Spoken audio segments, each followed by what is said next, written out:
take a step back and go, what are we doing when we stand up in front of people on a Sunday morning? What are we doing? The primary thing is that we're trying to lead people lovingly, gently, to be able to sing the truths of God's word. Right. And so anything I do on here is secondary to them singing. Okay. And me singing with joy and loving God as I express those truths. Hello and welcome to Independence, the FIEC podcast. My name is Adrian Reynolds, Head of National Ministries. I'm here with a guitar today and another guitar and a guitarist. It's Andy Fenton. Hello Andy, nice to see you. Hello Adrian. You head up, well you do lots of things, but one of the things you do is you head up music ministry. And we're here to do a podcast really about leading singing with a guitar. So I'm really glad you've come. As I often tell you, you're my third favourite Christian guitarist. And Adrian, you are my fourth favourite pianist. Thank you. Just pianist generally or Christian pianist? Christian pianist. Oh, okay. So that's not such a high accolade, really. Okay, never mind. So as you know, you come in behind, I'm afraid, Stuart Townend. Obviously. Yeah, and Graham Kendrick.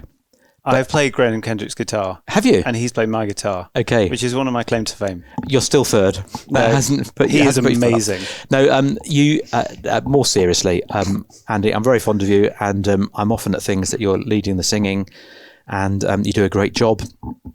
We were at what used to be called the Bristol Men's Convention, but is now the Southwest Gospel Partnership Men's Convention in Bristol. Yeah. So rolls off the tongue, and you were leading the singing there. We had a great time singing, didn't we? And I think actually there's something about singing at the moment which is particularly precious, because we're all remembering times when we couldn't sing. Yeah. So suddenly now that we can, it's fantastic, isn't it? Just to be able to sing.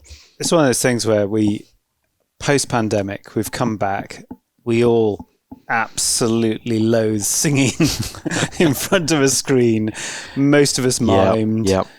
And it's trying to, isn't it, work out why actually singing by our brothers and sisters as we gather on a Sunday morning is so precious to us. Hearing that person sing the truths of the gospel into our heads, gets down deep into our hearts, is absolutely magical and so God-given and beautiful that, I just want to encourage people to do that more and more because it's such a precious thing. Yeah.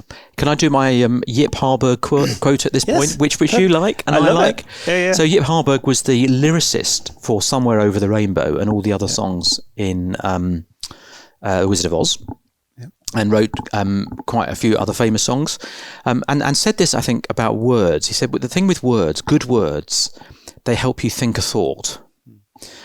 Good music helps you feel a feeling. But a good song with lyrics helps you feel a thought. Yeah, that's great, because that's what happens. There's something that happens when we sing, which is connecting emotion and mind together. Yep. It's really very potent, isn't it? Yeah, and we know that we've all been in congregations singing our hearts out and just been incredibly moved. However musical you are, it's a moving thing. Now we're here to talk about guitaring. Yeah, and so this is not a podcast episode, I guess, just generally for leaders of churches. We're specifically doing one on helping people who play the guitar lead well. And we've deliberately chosen me because I'm a dummy when it comes to the guitar. So I'm a pianist, as you know, and I do occasionally play the guitar. And the reason I play the guitar is very often it's an easy thing to carry around. I can't carry a piano around with me in quite the same way. And lots of churches, actually, there'll be people who perhaps don't feel particularly accomplished, but can play a little bit of guitar and want to lead. I think it's probably also true that more younger people are learning guitar. The piano's kind of falling out of fashion a little bit. Okay. It's an expensive instrument to learn and to have. Yeah. Whereas actually you can sit in your bedroom and you can learn a guitar. Yeah. So we've got more young people in our church learning guitar than we have piano, for example. And I think that's the liberating thing. I mean, I have a sporting background. I played no instrument. I've never had a music lesson in my life, and that will become obvious very soon. So this really is guitar, leading worship for dummies. Totally. Is it? But when I was young, I broke a bunch of bones, and I couldn't do any sport for a while. But the old Songs of Fellowship, do you remember the old hymn? I do remember. Well, I go back further than that, but yes, I do remember Songs of Fellowship, yeah. Chords in the back. Yep. Do you remember? Chord charts in the back. I do remember that. Yes. Yeah, the big orange one. And I remember my parents just saying, look, here's an old classical guitar, learn some chords and just get a song. And the one I chose, do you remember this? This is the day. This is the day that the Lord has made, which is what okay, I do remember. Yes, yeah, I do remember that. Don't play too much of it for copyright reasons, but yes. Oh yeah, sorry. I do remember this is the day. That cannot be in copyright. But anyway, if it probably is. I learnt it. It only had 2 chords. Unbelievably, that's my favourite song. 2 chords. Yeah. My parents bribed me. I think it's if you learn it, you get a £1 or something like that. Okay. And so I did.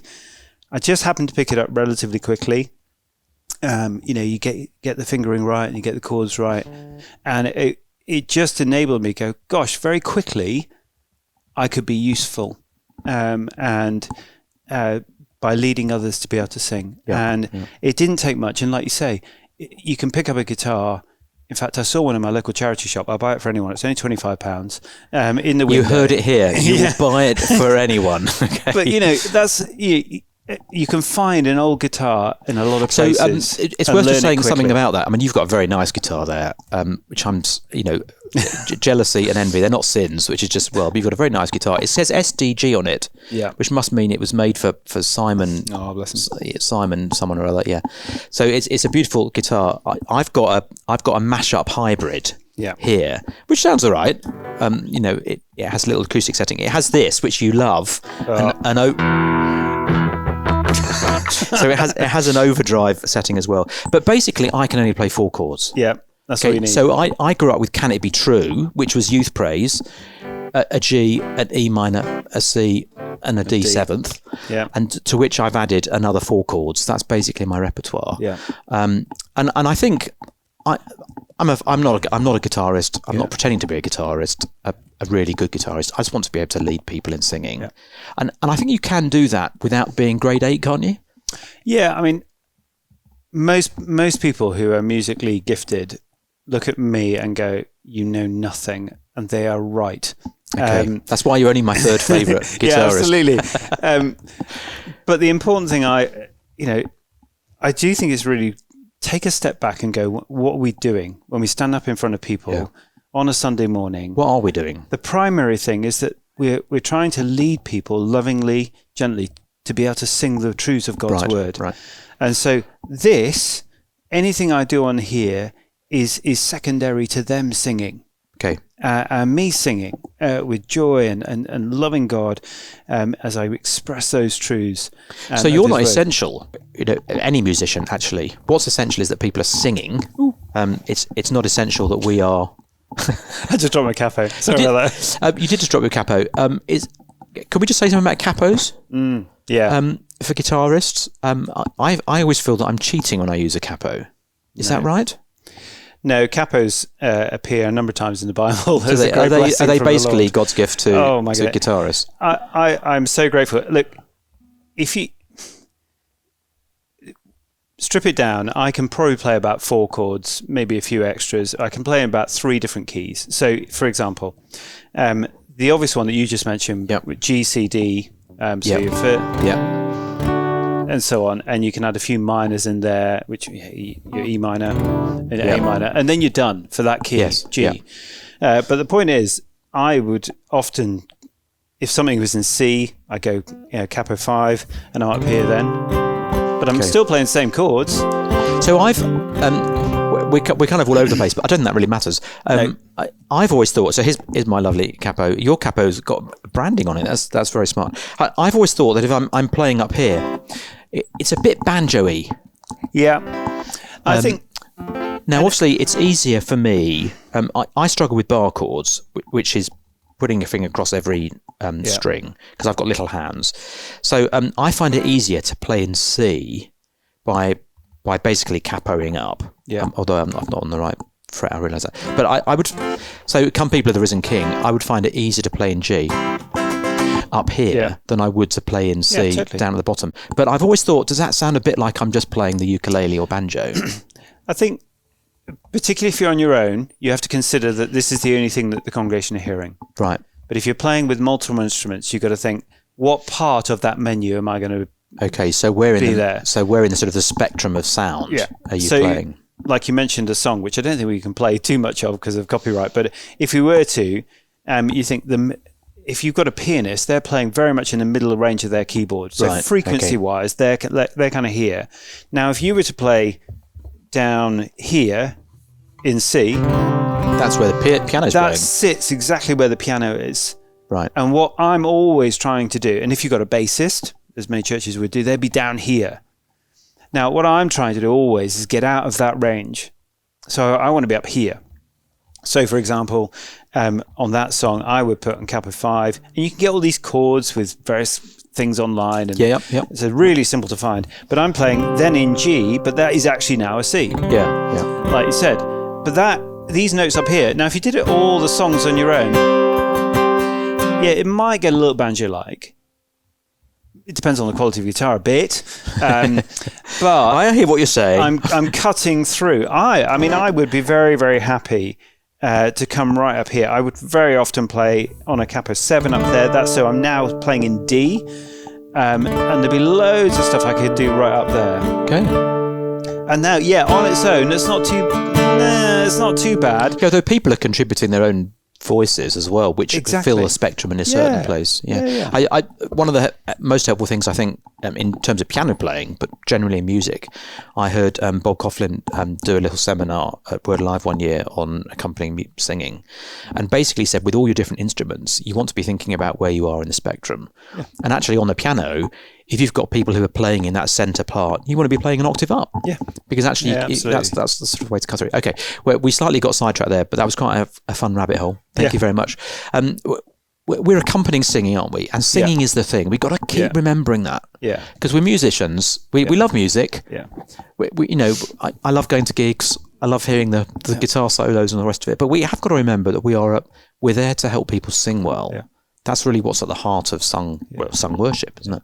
Yeah, and I think therefore, if for many years I've either played in kind of big churches with big bands, but then I went and planted a church and did that for 9 years, and for the first few years it was just me.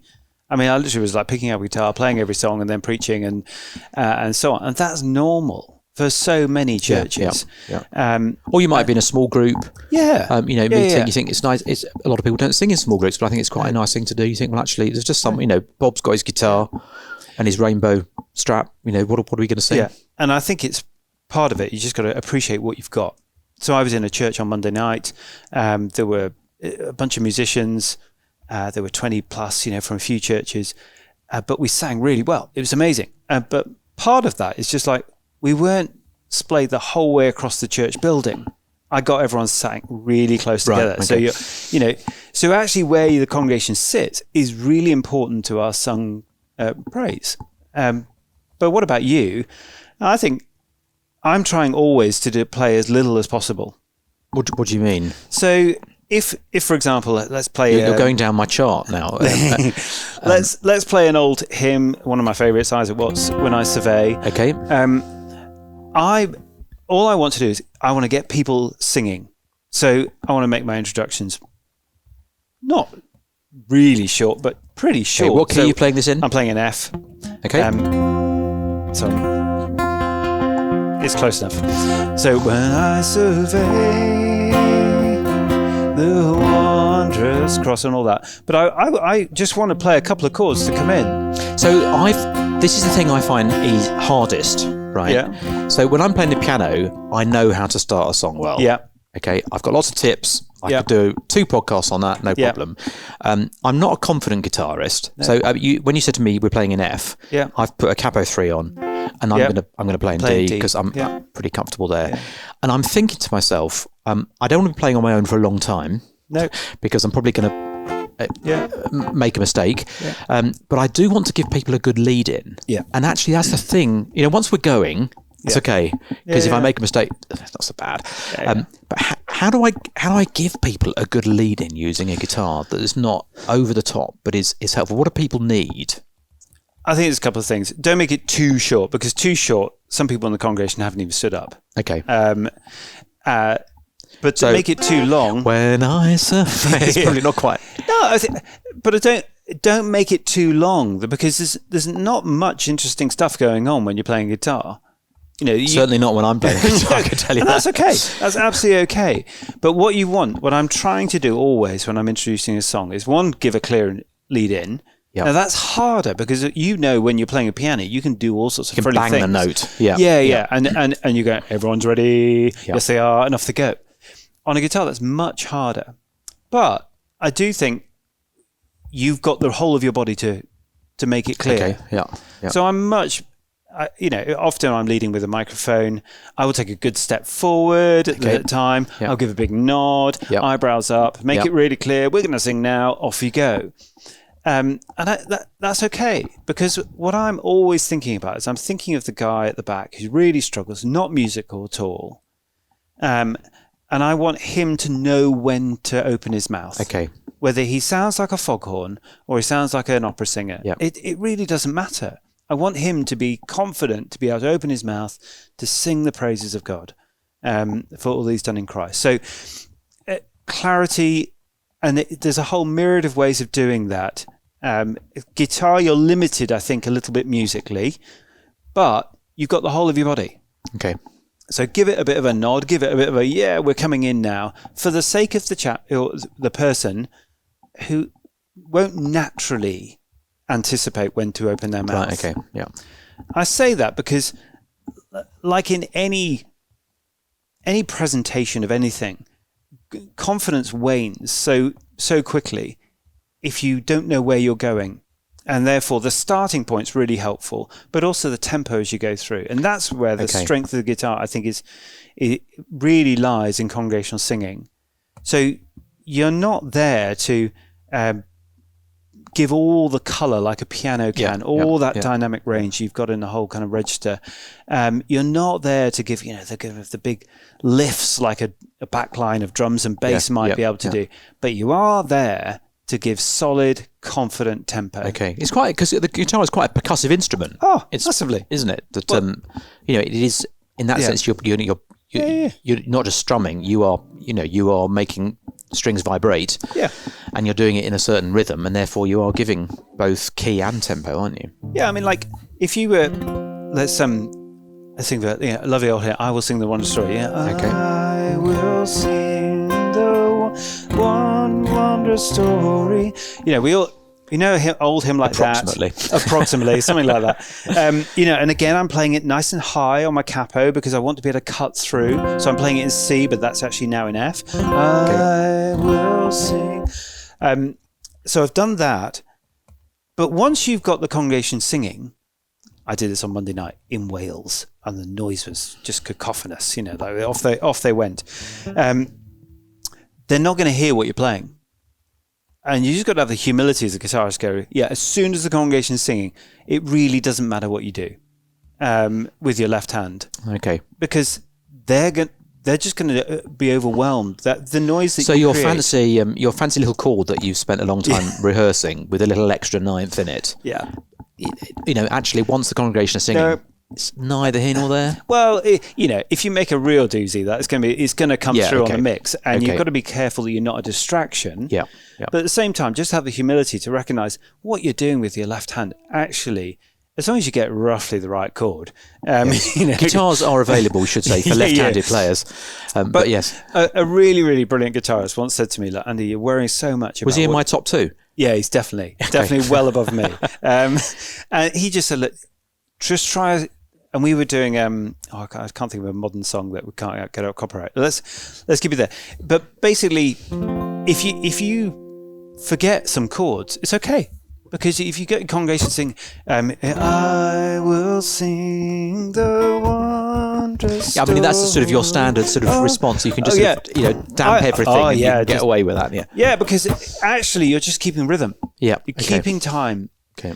And one of the things that musicians always do, folks like yourself, because you want to give that beautiful colour, particularly when the congregation aren't singing words. That's the time when a good musician will want to give a nice bit of colour between a line, between a verse. That's absolutely appropriate and lovely.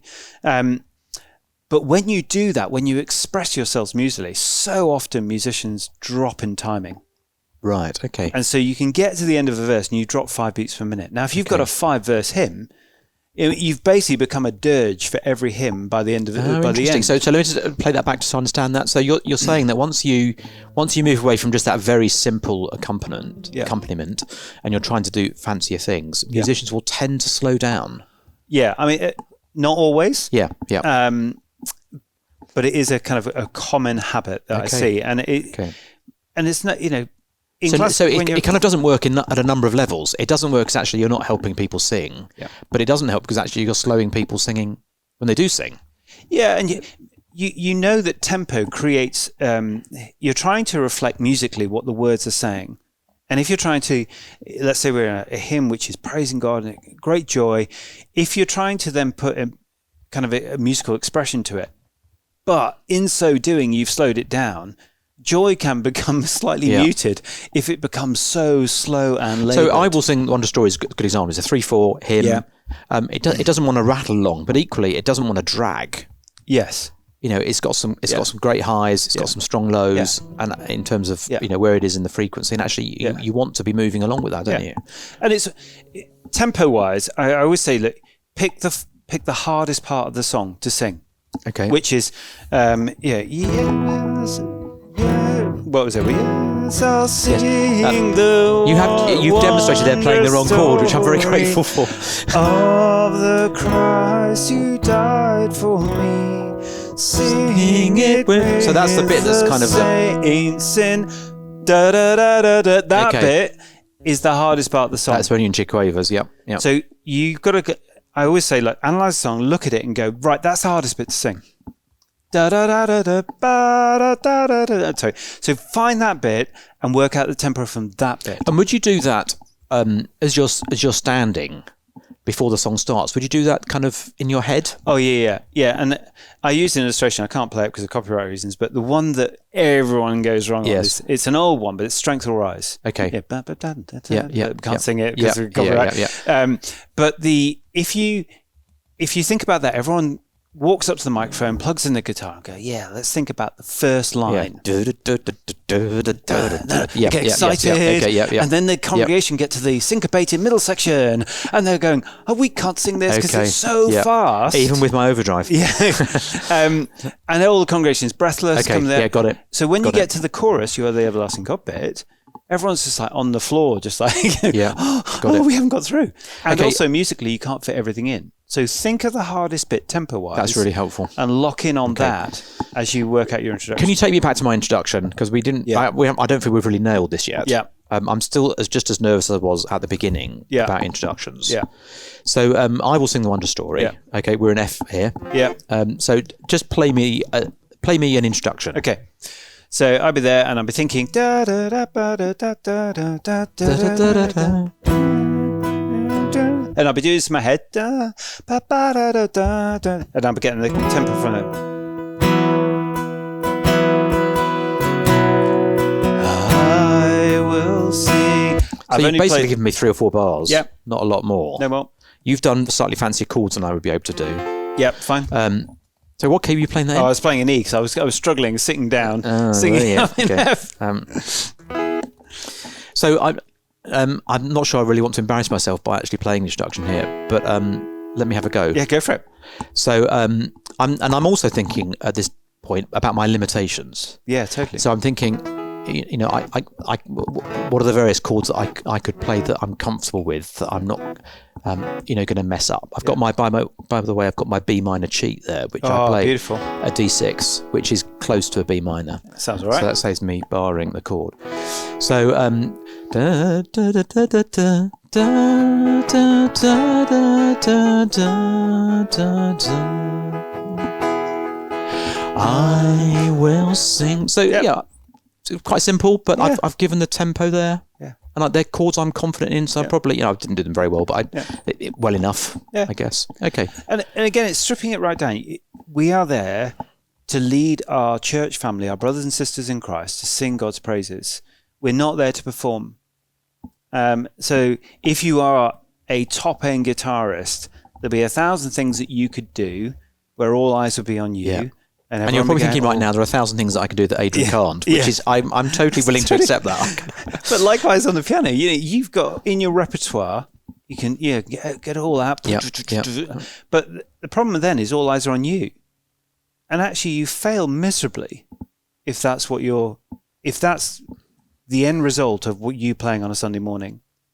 Either you're down the end of the spectrum of distraction, you're so bad that everyone's going, oh my God. Over Sunday lunch, everyone's going, do you see how bad Adrian was when he played that song? Yes. But likewise, if you go the other end of the spectrum, you dazzle people with your musical gifts, and everyone's talking about that wonderful... Equally harmful. Yes. Okay. And you've got to recognise that that's performance. Yeah. That's distraction. Okay. What you're aiming for is clarity in leading, and lovingly, humbly having all eyes pointing to Jesus. Got it. And therefore, look, I'm not going to be prescriptive and say these are the things that you have to do. But if you sit well away from distraction and performance and come somewhere in the middle of, I want to lovingly, clearly, humbly point people to Jesus as they sing his praises. There's a few things in the middle there that you can be doing. And that means you'd be frustrated because actually, if you are a really, really accomplished musician, you've been taught to perform. Eyes on you. Yeah. But it's like anything in church, isn't it? Serving is sacrificial. Yeah. It's about putting others before yourself. Yeah. I've got a couple of specific questions that I want to ask as a dummy. Yeah. Number one is between verses. Yeah. I always think as a pianist, I want to give people a bit of breathing space. Yeah. Is it basically about doing the intro all over again? Just... or would you mix it up, or would you, you need to give people a little bit of space in between verses. So I will sing One Story is a good example. Most people sing that with 3 verses. Yeah. If you went straight from Gathered by the Crystal Sea, I was lost, but Jesus, you need to give people a couple of bars, don't you, to rest. Would you just go for the same stuff in between? Particularly if you've just had that really high note, whatever it is, we're playing it in E. It's a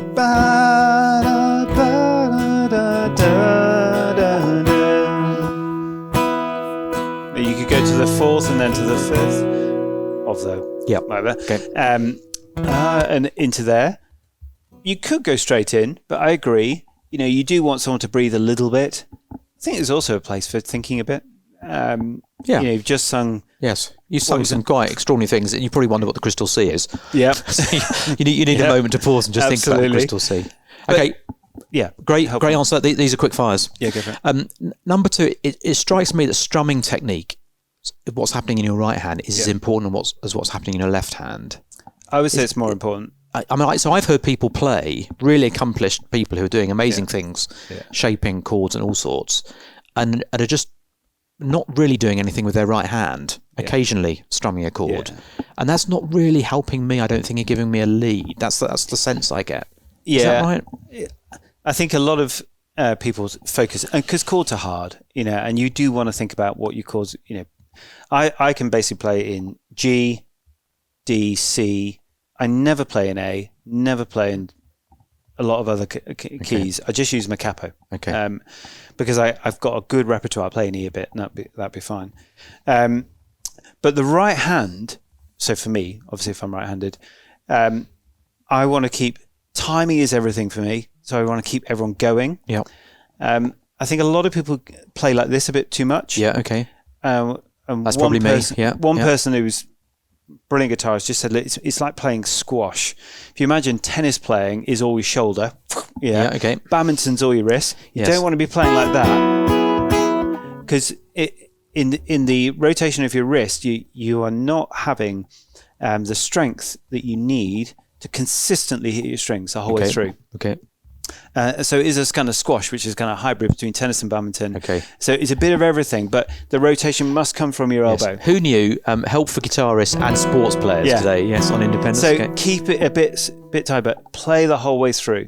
Okay. And also, I think one of the real key things you can practice is, like if you're playing a C, for example, you don't want to be hitting your bottom string. No. And it's just trying to. It's practicing hitting the 5 or the 6 or the 4. Okay. But not. So if you're going to one way, so that's me with my E at the top. But always better to leave the E off, obviously. Yeah. But if I'm going to actually just being at the top end of the strings is a better place to be than having that E in there. And I would say one thing you can always do, for example, if we were playing, go down one. playing when I survey, playing, which is an F. These top strings, it can essentially act like a top end bagpipe droney type thing. Yeah. And even if you forget your chords, you can keep them going up there. When I survey the wondrous cross, and don't change chord, on which the prince. So the rest of the band can be changing chords. Of glory he died. You go. So it may be that I know too many chords. Yeah, just keep it to one. That's fine. Number 3 in my little list of quick fires. I noticed you doing something which I love the sound of. Yeah. I'd like to learn how to do it. Yeah. I think you were doing it around a G chord, which is you're keeping your little pinky finger, and sounding a G through all the chords. Yeah. So here's my open G. Let's just do it with open chords. It's just easier for me. Okay. So there's my top note, which is an E. And then I noticed that you were then playing a different chord, but you were keeping that finger on.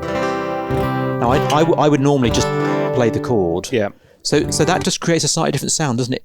It sort of makes that note ring. Yeah. So what are you basically just keeping your little finger on that note? Yeah. Play around with all these types of things. You'll see, whether it's a folk guitarist or the Ed Sheeran type people, they're trying to just. I think you're better than Ed Sheeran, by the way. No, he's amazing. You're better looking as well. No, stop it.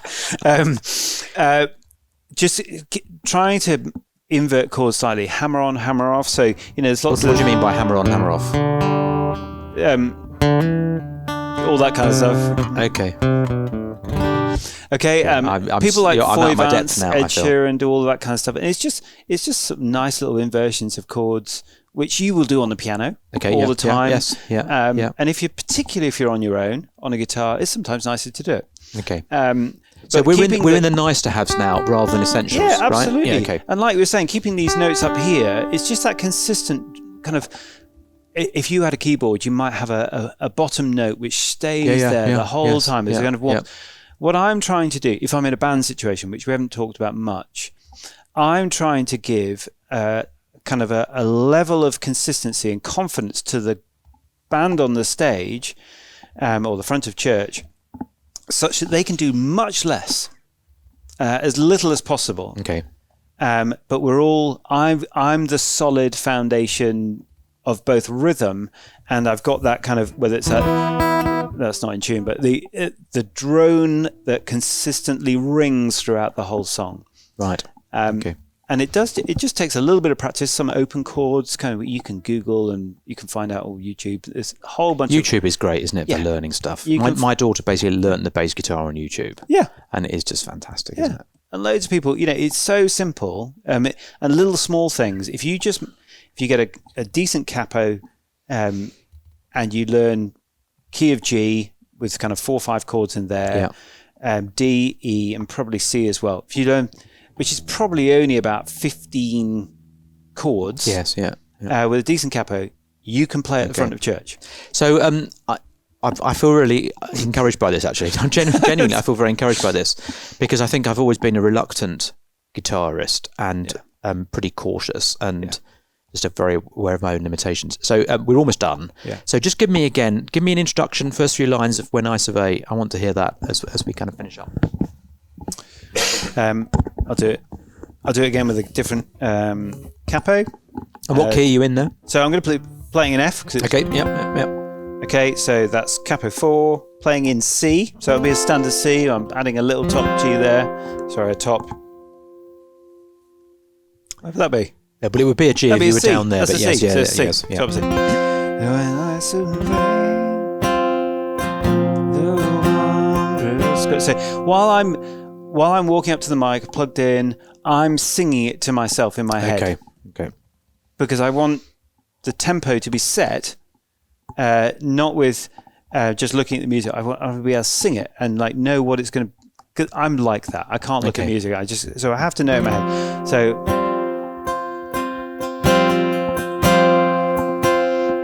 When I survey, now we're given a nice good nod. Yep. And so on.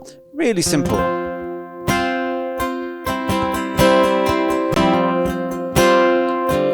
When I survey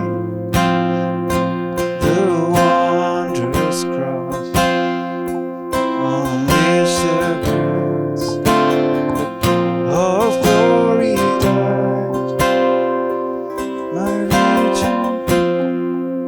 and so on.